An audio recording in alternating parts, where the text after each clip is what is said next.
Hello everyone, welcome to all. In this video lecture, we are going to see about the problem solving in cash budget. Let's we go to the problem.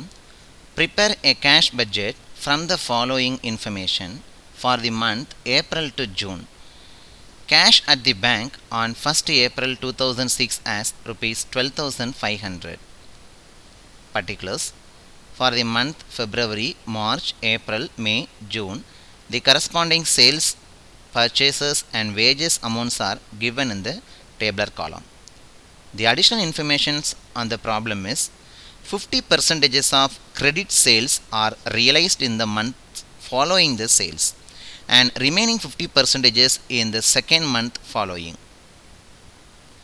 Creditors are paid in the month following the month of purchases. Okay, ஒரு cash budget நம்ம வந்து prepare பண்ண போகிறோம். அதில் வந்து February மாதத்துலேருந்து June மாதத்து வரைக்கும் சேல்ஸ் எவ்வளோ நடந்திருக்குது, பர்ச்சேசஸ் எவ்வளோ நடந்திருக்குது, வேஜஸ் எவ்வளோ நடந்திருக்குது அப்படிங்கிறத டீட்டெயில்ஸு பர்டிகுலர்ஸ் கொடுத்துருக்காங்க. இது போக என்ன நமக்கு அடிஷ்னல் இன்ஃபர்மேஷன்ஸ் கொடுத்துருக்காங்க அப்படின்னா, ஃபஸ்ட்டு ஏப்ரல் மந்தில் வந்து ஃபஸ்ட்டு டேட்டில் வந்து நமக்கு எவ்வளவு கேஷ் அட் தி பேங்க்கில் இருக்குது அப்படின்னா, அதாவது ஓப்பனிங் ஸ்டாக் எவ்வளோ அமௌண்ட் இருக்குது அப்படின்னா 12,500 rupees இருக்குது. இது போக அடிஷ்னல் இன்ஃபர்மேஷன்ஸ் 50% வந்து நமக்கு என்ன ஆகுதுன்னா கிரெடிட்டில் சேல்ஸ் ஆகுது. அது இந்த மந்தில் பாருங்கள், இந்த மந்த் ஃபாலோயிங் த சேல்ஸ் நடந்திருக்கிற மந்த்துக்கு அடுத்தாப்பில். ஓகேவா, இப்போ நம்ம வந்து ஃபெப்ரவரி மாதத்துக்கு பார்க்குறோம் அப்படின்னா அதில் 50% வந்து கிரெடிட் மூலமாக மார்ச் மாதத்துக்கு சேல்ஸ் ஆகிருக்குது. அண்ட் த ரிமைனிங் 50% இந்த செகண்ட் மந்த் ஃபாலோயிங்.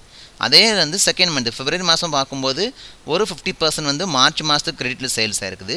இன்னொரு 50% வந்து அதுலேருந்து செகண்ட் மந்த், இப்போ ஃபெப்ரவரிலேருந்து செகண்ட் மந்த்து ஏப்ரல், அதில் 50% சேல்ஸ் ஆகிருக்குது.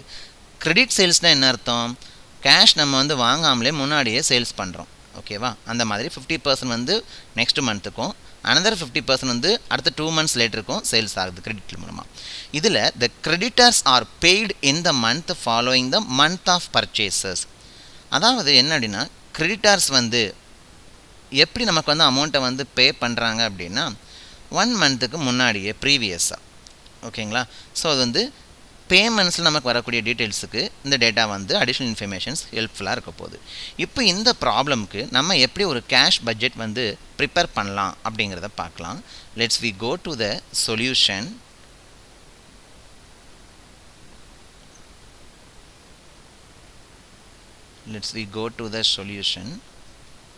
We have to prepare cash budget. So I put the heading cash budget. என்ன பட்ஜெட் நம்ம வந்து ப்ரிப்பேர் பண்ணுறோங்கிறத எழுதுறது ரொம்ப முக்கியம். தென் எந்த பீரியடுக்கு, ஃபார் த பீரியட், எந்த டைம் பீரியட்க்கு நான் வந்து கேஷ் பட்ஜெட் ரெடி பண்ணுறேன் அப்படின்னா ஏப்ரல் டு ஜூன். ஏன்னா எந்த ப்ராப்ளமில் நமக்கு எந்த மந்த்துக்கு நம்ம பட்ஜெட் ரெடி பண்ண போகிறோம் அப்படிங்கிறது முக்கியம். அவங்க கொடுத்துருக்கிறது ஃபெப்ரவரி மந்த்லேருந்து ஜூன் மந்த் வரைக்கும் நமக்கு டீட்டெயில்ஸ் கொடுத்துருக்காங்க. But we have to prepare the cash budget for the month April to June is clearly mentioned in the problem. Okay, so first tablet column we have take it as particulars. Okay, particulars and for the month April, May and June. ஓகேங்களா, எந்த month நம்ம budget ready பண்ண போகிறோமோ அதை மட்டும் mention பண்ணால் போதும். So all the amount is in terms of rupees. So I mention it is rupees. Now we know the general format for cash budget. ஒரு கேஷ் பட்ஜெட் ரெடி பண்ணும்போது general format என்ன அப்படின்னா, ஃபஸ்ட்டு வந்து opening stock consider பண்ணணும், then total receipts, then total payments, then closing. Okay, cash. Now opening cash என்ன இருக்குது? opening cash balance. opening cash balance. நான் இந்த பிஸ்னஸ் பட்ஜெட் போடுறதுக்கு முன்னாடி எனக்கு இந்த மந்தில் வந்து ஸ்டார்டிங்கில் எவ்வளோ அமௌண்ட் கேஷ் பேலன்ஸ் தான் இருக்குது அப்படின்னா, ஏப்ரல் மந்தில் ஃபஸ்ட் டேட்டில் வந்து எனக்கு எவ்வளோ அமௌண்ட் பேலன்ஸ் இருக்குது? 12,500 பேலன்ஸ் இருக்குது. அதனால் 12,500 rupees is as opening cash balance for the month April. Okay, then next we have to ready the receipts இல்லையா, டோட்டல் ரிசிப்ட்ஸ். ரிசிப்ட்ஸ்னால் என்ன அர்த்தம்? நமக்கு பணம் வந்து சேரக்கூடியதை எழுதக்கூடியது. இப்போ the money is put in your pocket. நமக்குள்ள எவ்வளோ பணம் வந்து சேரப்போகுது. அப்போ நான் சேல்ஸ் பண்ணால் எனக்கு என்ன ஆகும், பணம் வரும். இங்கே நமக்கு சேல்ஸ் கொடுத்துருக்காங்க பாருங்கள். ஃபெப்ரவரி மந்த்துக்கு சேல்ஸ் 90,000, மார்ச் மந்த்துக்கு sales 96,000 and April month sales 54,000 rupees. For the month May 87,000 and June 63,000. அப்போ இந்த சேல்ஸ் எல்லாமே நமக்கு வரக்கூடிய revenue, income. So the cash is in our hand. Okay, so அந்த சேல்ஸ் நம்ம எப்படி கன்சிடர் பண்ணணும் அப்படிங்கிறதுக்கு ஒரு இன்ஃபர்மேஷன்ஸ் கொடுத்துருக்காங்க பாருங்கள். 50% of the credit sales are realised in the month following the sales and the remaining 50% in the second month of following. எப்படிங்கிறத பாருங்கள், புரியும். ஒர்க்கிங் நோட்ஸ் நோட் பண்ணிக்கலாம். இந்த ஒர்க்கிங் நோட்ஸ்னால் என்ன அப்படின்னா, நம்ம இந்த பட்ஜெட் வந்து ப்ரிப்பேர் பண்ணுறதுக்கு முன்னாடி சம் நோட்ஸ் வந்து ஒர்க் பண்ணி பார்க்கலாம் based upon the additional informations. இப்போ நம்ம ஃபோக்கஸ் பண்ணக்கூடியது வந்து என்ன அப்படின்னா ஏப்ரல் டு ஜூன் இல்லைங்களா. ஸோ நான் இந்த ஒர்க்கிங் நோட்ஸ் வந்து என்ன பண்ணணும், கொடுத்துருக்க மந்த்லேருந்தே கன்சிடர் பண்ண போகிறோம். எப்படி பார்க்கலாம் அப்படின்னா, ஃபஸ்ட்டு வந்து February month and March, then April, then May. ஏன் ஜூன் எழுதலை அப்படின்னா ஜூனோட முடிஞ்சுது இல்லைங்களா. அது போக ஏன் நான் 2 டேப்லெட் காலம் போட்டிருக்கேன்னு பாருங்கள். இந்த சேல்ஸ் அமௌண்ட் வந்து ஃபெப்ரவரி மந்த்துக்கு 90,000. நல்லா கவனிக்கணும். ஃபெப்ரவரி மந்த்துக்கு சேல்ஸ் அமௌண்ட் வந்து 90,000 இருக்குது. ஆனால் அந்த சேல்ஸ் நம்ம அப்படியே நம்ம டேப்லெட் காலம் வந்து ஃபில் பண்ண முடியாது. ஏன் ஃபில் பண்ணக்கூடாது அப்படின்னா, அடிஷ்னல் இன்ஃபர்மேஷன்ஸில் 50% சேல்ஸ் வந்து கிரெடிட் மூலமாக ஃபார் தி மந்த் ஃபாலோயிங். இப்போ ஃபெப்ரவரி மாதம் வந்து 90,000 சேல்ஸ் ஆயிருக்குன்னா அடுத்த மாதத்தில் அதில் ஒரு 50% வந்து கிரெடிட் மூலமாக சேல்ஸ் ஆயிருக்குது மார்ச்சுக்கு. இன்னொரு 50% வந்து அதுலேருந்து செகண்ட் மந்த்து. அப்போ ஃபெப்ரவரிலேருந்து செகண்ட் மந்த்து ஏப்ரலில் ஒரு 50% என்ன ஆயிருக்குன்னா சேல்ஸ் ஆயிருக்குது. So that is the concept. So I split up into 2 column. Okay, so February month நடக்கக்கூடிய சேல்ஸை வந்து 2 விதமாக பிரிக்கிறாங்க. ஒன்று வந்து 50% sales on the first following month March and the second following month April. ஏன்னா ஃபெப்ரவரிக்கு ஃபஸ்ட்டு மந்த்து மார்ச், ஃபெப்ரவரிலேருந்து அடுத்த second month April. இதில் 50% வந்து மார்ச்சுக்கு சேல்ஸ் ஆகுது கிரெடிட் மூலமாக, 50% வந்து ஏப்ரல் மாதம் சேல்ஸ் ஆகுது. அப்போ 90,000 rupeesல 50%னால் எவ்வளோ வரும் நமக்கு, 45,000 ஒன்லி வரும். ஸோ மார்ச் மாதம் நமக்கு நடக்கக்கூடிய சேல்ஸ் வந்து 45,000, ஏப்ரல் மந்த்துக்கும் நமக்கு நடக்கக்கூடிய சேல்ஸ் வந்து 45,000. சிமிலார்லி மார்ச் மந்த்துக்கு ஆக்சுவல் சேல்ஸ் என்ன நம்ம ப்ராப்ளம் படி 96,000 கொடுத்துருக்காங்க. So for March month the sales is 96,000. இப்போ இந்த சேல்ஸ் நமக்கு எப்படி நடக்க போகுது, 50% சேல்ஸ் வந்து நெக்ஸ்ட் மந்த்துக்காகவும் இன்னொரு 50% சேல்ஸ் வந்து செகண்ட் நெக்ஸ்ட் மந்த்துக்காகவும் ஃபாலோ ஆக போகுது. இப்போ மார்ச் மாதத்தில் 96,000 இருக்கு இல்லையா, அதில் 50%னா என்ன வரும், 48,000 வரும். ஸோ அப்போது ஒரு 48,000 நான் இங்கே ஃபில் பண்ணிக்கலாம், இன்னொரு 48,000 இங்கே ஃபில் பண்ணிக்கலாம். ஓகேங்களா. ஆனால் எந்த மந்த்துக்குங்கிறத பார்க்கணும். மார்ச் மந்த்துக்கு நெக்ஸ்ட் ஃபாலோயிங் மந்த் என்னது, April. So April. Then March மந்த்துக்கு நெக்ஸ்ட் செகண்ட் ஃபாலோயிங் மந்த் என்னது, April, May. So this is the concept. Now we go to April month. April month sales value is given as 54,000 in the problem. ப்ராப்ளமில் April மந்த்துக்கான sales வந்து 54,000 கொடுத்துட்டாங்க. இந்த சேல்ஸை வந்து credit மூலமாக 50% வந்து நெக்ஸ்ட் மந்த்துக்கும் இன்னொரு 50% அடுத்த செகண்ட் நெக்ஸ்ட் மந்த்துக்கும் யூஸ் பண்ணுறாங்க. அப்போ 54,000 ஃபஸ்ட்டு 50% கன்வெர்ட் பண்ணுங்கள், 27,000 அண்ட் த ரிமைனிங் 27,000 எந்த மந்தில், ஏப்ரலுக்கு next month May and then next month June. ஓகேங்களா. அப்போ என்ன அர்த்தம், ஏப்ரல் மாதத்தில் ஒரு 50% மே மாதத்துக்கு கிரெடிட் சேல்ஸ் பண்ணுறாங்க, இன்னொரு 50% வந்து ஜூன் மாதத்துக்கு கிரெடிட்டாகவே சேல்ஸ் பண்ணுறாங்க. தென் மே மந்தோடைய ஆக்சுவல் சேல்ஸ் என்ன, 87,000. 87,000. இதில் நீங்கள் 50% பார்த்தீங்க அப்படின்னா 87,000ல் 43,500. ஹியர் ஆல்சோ 43,500 இந்த மந்த்துக்கு. மே மந்த்துக்கு அடுத்த மந்த் என்னது, ஜூன். ஸோ செகண்ட் மந்த் வந்து ஜூலை. ஸோ நமக்கு வந்து இங்கே ஜூலைக்கு அப்புறம் தேவையே இல்லை, ஜூலையே தேவையில்லை, ஜூனோட முடிஞ்சுது நமக்கு ப்ராப்ளமில் வந்து. ஏன்னா கண்டுபிடிக்க வேண்டியது ஏப்ரல் டு ஜூனுக்கு தான். அதனால் நம்ம என்ன பண்ணுறோன்னா இதோட முடிச்சுக்கலாம். ஓகேங்களா. ஒர்க்கிங் நோட்ஸ் இவ்வளவு. இந்த ஒர்க்கிங் நோட்ஸுங்கிறது அடிஷ்னல் இன்ஃபர்மேஷன்ஸை பேஸ் பண்ணி நம்ம கேல்குலேஷன்ஸ் பெர்ஃபார்ம் பண்ணக்கூடியது. இப்போ நம்ம ரிசிப்ட்ஸில் வந்து ஃபில் பண்ணலாம் பாருங்கள். ரொம்ப முக்கியமாக கவனிக்கணும். இதில் நம்ம ரிசிப்ட்ஸில் என்ன பண்ணுவோம், எவ்வளோ வந்து சேல்ஸ் நடந்திருக்கு அப்படிங்கிறத பார்ப்போம் இல்லையா. கேஷ் வந்து எவ்வளோ சேல்ஸ் ஆகிருக்குது அப்போ நம்ம சேல்ஸ் ஆக நமக்கு வந்து ஒரு அமௌண்ட் வந்து வெளியேருந்து நமக்கு வந்திருக்குதுன்னு அர்த்தம். எப்படி வருது நமக்கு சேல்ஸ் ஆகிறது? எல்லாமே கிரெடிட்டாக சேல்ஸ் ஆகுதுன்னு சொல்லியிருக்காங்க, கேஷாக சேல்ஸ் ஆகலை. கிரெடிட் அமௌண்ட்னா வெளியே இருந்து வரக்கூடியது நமக்கு வந்து இல்லையா, முன்னாடியே சேல்ஸ் பண்ணிட்டோம், அந்த அமௌண்ட் பின்னாடி வரப்போகுது. எப்படி வரப்போகுது பாருங்கள். ஏப்ரல் மந்த்துக்கு பார்க்கக்கூடிய சேல்ஸ் என்ன? அப்போ கலெக்ஷன் ஃப்ரம் டெப்டார்ஸ்னு போட்டுக்கலாம். Collection from debtors. Collection from debtors. What is the meaning? டெப்டார்ஸ்னால் ஒரு கடனாளிகள் மாதிரி. இப்போ நம்ம வந்து கிரெடிட்டாக சேல்ஸ் பண்ணிட்டோம், வியாபாரம் பண்ணியாச்சு, காசே வாங்காமலே முன்னாடியே சேல்ஸ் பண்ணிட்டோம், அந்த அமௌண்ட் திரும்பி நமக்கு தரப்போகிறாங்க. அதுதான் என்னைங்களும் வருமானமாக வரப்போகிற அமௌண்ட் தான் இல்லையா. ஸோ ஏப்ரல் மந்த்துக்கு எவ்வளோ வந்து அமௌண்ட் நம்ம கலெக்ஷன் பண்ணுறோம், ஏர்ன் பண்ண போகிறோம். கீழே ஒர்க்கிங் நோட்ஸில் பாருங்கள், ஏப்ரல் மந்த்துக்கு 2 விதமாக இருக்குது. ஒரு இதில் வந்து 45,000, இன்னொரு இதில் வந்து 48,000. So you have to add 45,000 + 48,000. you get the answer 93,000. அதாவது ஒரு இதில் வந்து 45,000 வந்திருக்கு கிரெடிட் சேல்ஸு, இன்னொரு இதில் வந்து பார்க்கும்போது மார்ச் மாதம் நான் சேல்ஸ் பண்ணதில் வந்து ஏப்ரல் மாதத்துக்கு கொடுக்கும்போது 48,000 சொன்னேன். ரெண்டையும் ஆட் பண்ணோம்னா 48,500 + 45,000 gives 93,000. now total receipts, what is the value? total receipts. Total receipts என்ன பண்ணுவோம், எவ்வளோ எனக்கு வந்து கேஷ் பேலன்ஸ் இருந்துச்சு ஸ்டார்டிங்கில், எவ்வளோ எனக்கு சேல்ஸ் ஆகிருக்குது, எனக்கு கிரெடிட் மூலமாக சேல்ஸ் ஆகி அமௌண்ட் பிறகு வந்திருக்குது, அதனால் டெப்டார்ஸ்னு போட்டிருக்கோம். ஸோ இந்த ரெண்டையும் ஆட் பண்ணி போடுங்க. இந்த ரெண்டையும் ஆட் பண்ணி போடுறது நமக்கு என்னது அப்படின்னா இந்த டோட்டல் ரிசிப்ட்ஸு. 12,500 + 93,000 என்ன வரும் ஆன்சர்? இங்கே 500, 2 + 3 5, 1 + 9 10.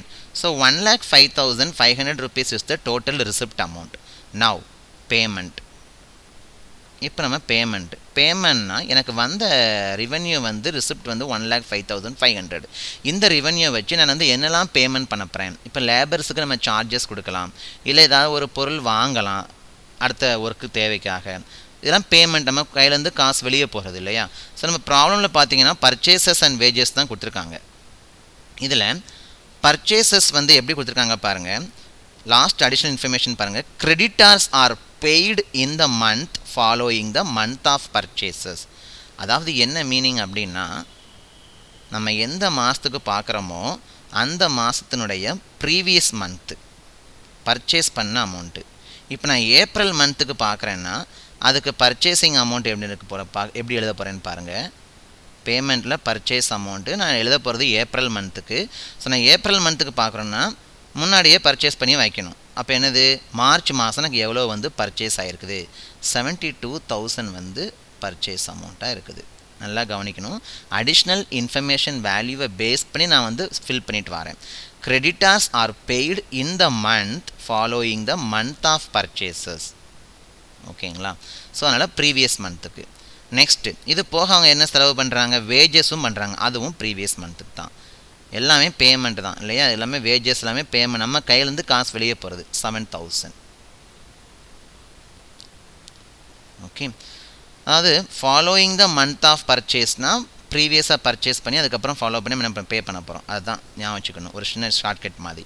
இப்போ இதில் வந்து 2 போக வேறு எதுவுமே கிடையாது. ஸோ நமக்கு வந்து டோட்டல் பேமெண்ட் வந்து என்ன, டோட்டல் ரிசிப்ட் பார்த்த மாதிரி டோட்டல் பேமெண்ட் என்ன. ஓகேங்களா. ஸோ அப்போ இது எப்படி நம்ம கால்குலேட் பண்ணமோ இதே மாதிரி இந்த ரெண்டையும் ஆட் பண்ணுங்கள். 72,000ஐயும் 7,000ஐயும் ஆட் பண்ணிங்க அப்படின்னா 79,000 rupees. That is the total payment value. And finally closing cash balance.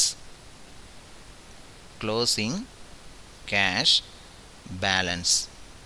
அதாவது என்னுடைய வருமானம் என்னங்கிறத கால்குலேட் பண்ணிட்டேன், அதுலேருந்து நான் எவ்வளோ செலவு பண்ணுறங்கிறதையும் கால்குலேட் பண்ணிட்டேன். இதில் வந்து எனக்கு அந்த மாதத்தில் எவ்வளோ பணம் கையிருப்பு இருக்கும் அப்படிங்கிறத பார்க்க போகிறோம். ஜென்ரல் ஃபார்முலா என்ன படிச்சிருக்கோம், closing cash balance equal to total receipt value minus total payment.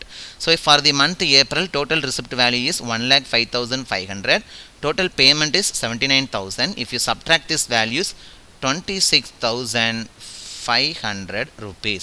So this closing cash balance amount is same as the opening cash balance for next month. இதுதான் மே மந்த்துக்கு இருக்க போகுது. So 26,500. ஓகேங்களா. இப்போ ரிசிப்ட் பார்க்கலாம் பாருங்கள். ரிசிப்ட் மே மந்த்துக்கு பார்க்க போகிறோம். கலெக்ஷன் பண்ணுறாங்க எப்படி மே மந்த்துக்கு, இங்கே ஒரு மே மந்த் இருக்குது, அடுத்தல ஒரு மே மந்த் இருக்குது. ஃபர்ஸ்ட் மே மந்த்ல வந்து 48,000 கிடைக்குது. ஸோ செகண்ட்ல வந்து 27,000 கிடைக்குது. இந்த ரெண்டையும் நீங்கள் ஆட் பண்ணுங்க. 48,000 + 27,000 you get 75,000. ஸோ கலெக்ஷன் வந்து 75,000. Now what is the value of total receipt? 26,500 + 75,000 ரெண்டையும் ஆட் பண்ணிங்கன்னா 1,01,000 rupees. ஓகேங்களா? இப்போ பேமெண்ட் போகலாம். பேமெண்ட் போகும்போது இன்ஃபர்மேஷன்ஸை நல்லா கவனிக்கணும். நான் மே மந்த்துக்கு பேமெண்ட் பார்க்க போகிறேன். பர்ச்சேஸ் பவுண்ட் பண்ணணும்னா ப்ரீவியஸ் மந்த்துக்கு பார்க்கணும் இல்லையா? ஸோ இந்த month following the month of purchases. So purchases வந்து நான் பார்க்குறது மே மந்த்துக்கு. அப்போ மே மந்த்துக்கு நான் பர்ச்சேஸ் அமௌண்ட் எழுதணும்னா நீங்கள் என்ன பார்க்கணும்? ஏப்ரல் மந்த்துக்குள்ளேயே எழுதணும். ஸோ 1,21,000 5,000 இந்த ப்ராப்ளமில் கொடுத்துருக்க கண்டிஷன் படி நான் வந்து அப்ளை பண்ணுறேன். வேஜஸ் என்னது? அதே ப்ரீவியஸ் மந்த்துக்கு வேஜஸ் வந்து 5,500. So if you added these two values you get the answer 0 0 10 1 7 2 1 1,27,000. Now what is the amount of closing cash balance? எனக்கு வருமானம் வந்து 1,01,000 ரூபாய். ஆனால் செலவு பண்ணது 1,27,000. So this is the loss இல்லையா? அப்போ எவ்வளோ அமௌண்ட் வந்து இருக்குது? total receipt value minus total payment, it becomes a negative sign. So minus of 25,500 அப்போ இது லாஸில் போயிட்டு இருந்திருக்கு இந்த மந்தில் வந்து. அப்படிங்கிறத நம்ம என்ன பண்ணிக்கலாம்? ஐடென்டிஃபை பண்ணிக்கலாம். ஸோ லாஸ் ஆயிடுச்சு. கையில் வந்து பைசா இல்லை. அப்போ அடுத்ததுக்கு ஓப்பனிங் ஸ்டாக் நமக்கு இருக்காது. அதனால நான் ஹைஃபன் போட்டுக்கிட போகிறேன். there will be no cash balance. May month எண்டில் வந்து எனக்கு கையில் பேலன்ஸே இல்லைப்பா.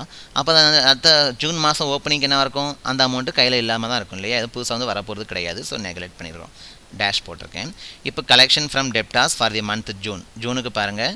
ஜூன் மந்தில் வந்து ஒன்று 27,000 and the another one is 43,500. If you adding these two value, that is 27,000 + 43,500, you get the answer 70,500. Now what is the value of total receipt?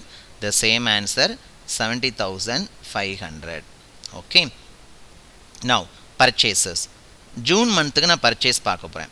அப்போ June மந்த்துக்கு பார்க்க என்ன பண்ணுவோம்? ப்ராப்ளம் படி creditors are paid in the month following the month of purchase. எந்த இதை follow பண்ணுறாங்க? Previous month. இப்போ ஜூனுக்கு பார்க்கும்போது நான் மே மந்த்துக்குள்ளே பர்ச்சேஸ் அமௌண்ட்டு பார்க்குறேன்.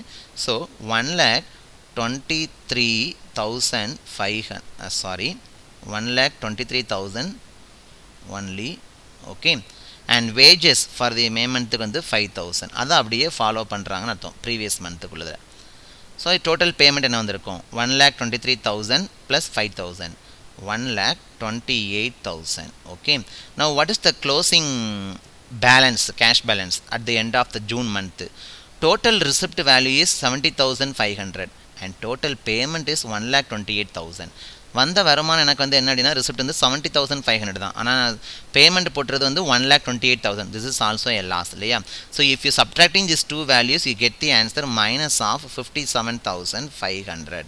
ஸோ எவ்வளோ பணம் வந்து எனக்கு வந்து வேஸ்ட்டாக போயிருக்குன்னா -57,500 வந்து லாஸில் போயிருக்கு அப்படிங்கிறத பார்க்குது. So this is the cash budget problem. So என்ன அடிஷ்னல் இன்ஃபர்மேஷன்ஸ் கொடுத்துருக்காங்க, நம்ம எப்படி கண்டிஷன் தகுந்த மாதிரி வேல்யூஸை எடுக்கணும் அப்படிங்கிறத ப்ராப்ளமை நல்லா நீங்கள் கோத்ரூ பண்ணுங்கள். கோத்ரூ பண்ணிவிட்டு டேப்லெட் காலத்தை ஃபில் பண்ணிங்கன்னா ஒரு பட்ஜெட் வந்து ஃபார்ம் பண்ணலாம். அப்போ நமக்கு இந்த ப்ராப்ளம் மூலமாக ஒவ்வொரு மந்த் எண்ட்லையும் எவ்வளோ கேஷ் வந்து நமக்கு பேலன்ஸ் பேங்க்கில் இருக்கும் அப்படிங்கிறத தெரிஞ்சுக்கலாம். ஏப்ரல் மந்தில் வந்து நமக்கு என்னாச்சு 26,500 rupees வந்து பேலன்ஸ் அமௌண்ட்டு கையில் இருக்குது, சேல்ஸ் நடந்து பர்ச்சேஸ்லாம் பண்ணி போக.